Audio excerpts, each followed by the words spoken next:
Gidimt'en up on 66 kilometers, and there's been reports that the Gidimt'en checkpoint has been breached, and the police have made it through that point, and we're here in my healing center, and we have some clients here, and we didn't agree with the injunction because they didn't hear our side, and we have too much to lose behind on this territory. We don't want them to try and say that we can be in the reservation and just stay in my buildings here, but they can destroy the rest of my territory. So I'm here now because this is my home. This is where I live. I was out for a whole month with CoastalGasLink's mom being sick in palliative care, and she has passed.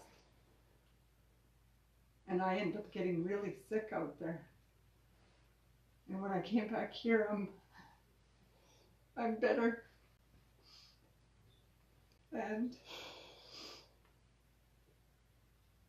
this is an unjust system that we live in. My people have been pushed aside for hundreds of years, and it hasn't stopped. It's still happening right now.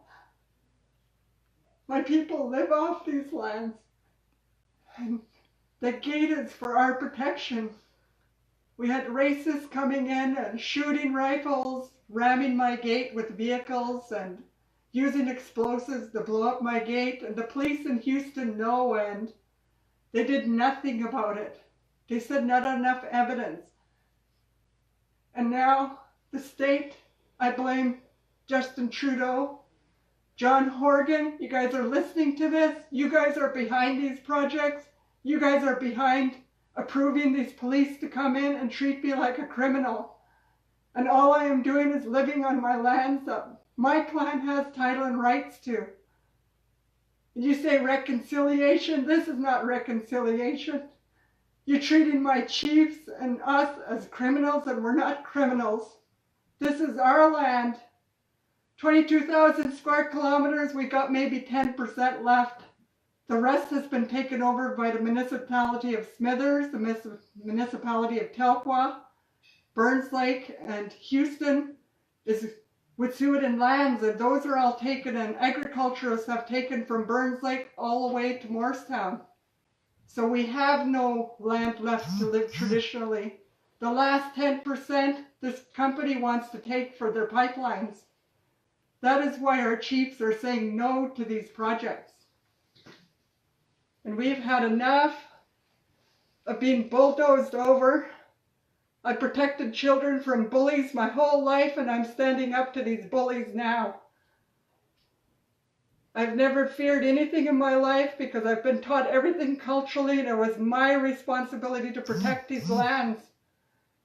And I have a little niece who just calls this her home. I had to send her home because the police are here. She didn't want to go home.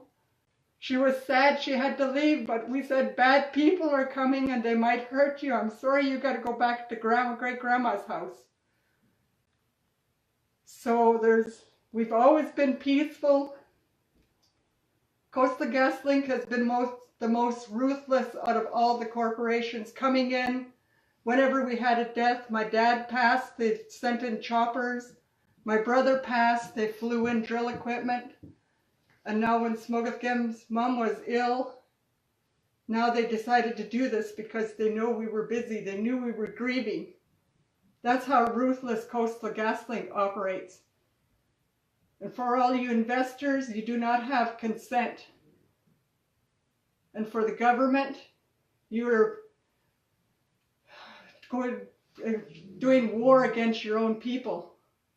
You're sending military forces and police, special forces. It's not regular police, it's special forces against peaceful people. And this is the only territory we have left. We drink the water. That's the only territory in all of Wet'suwet'en territory where you can still drink the water. And this water, they want to put their project 1 kilometer upstream from us. Will we still be able to drink that water?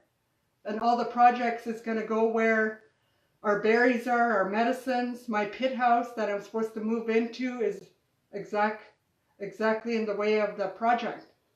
And my permaculture garden that feeds us. My family, my clan, everybody is behind us. It's not me, and they name me the injunction. This is not, just because I'm the spokesperson, I speak for my clan. I don't speak for myself. And yet they name me in the injunction because I live here.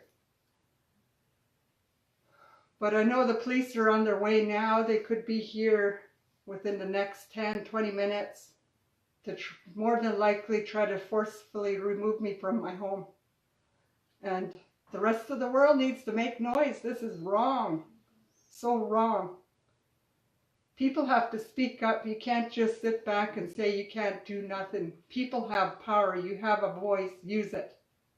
You can't let this corrupt government. Our government is corrupt now. You bulldoze everybody for you to make profits. And meanwhile, those profits are destroying our water, our air. Even you won't survive. What are you going to drink? What are you going to eat when there is no more fresh water? Fracking destroys all the fresh water that it already has. We have maybe 1% fresh water in all of this world, and most of the industrialized communities have no more clean water. So we don't want to be that community where we have no more clean water, no more salmon, no more moose. I don't eat anything but my wild meat off the land. And that's what I am protecting. My lifestyle, it's our critical infrastructure as for the Wet'suwet'en is at stake here. And I'm just praying that nothing happened to my chiefs down at 44.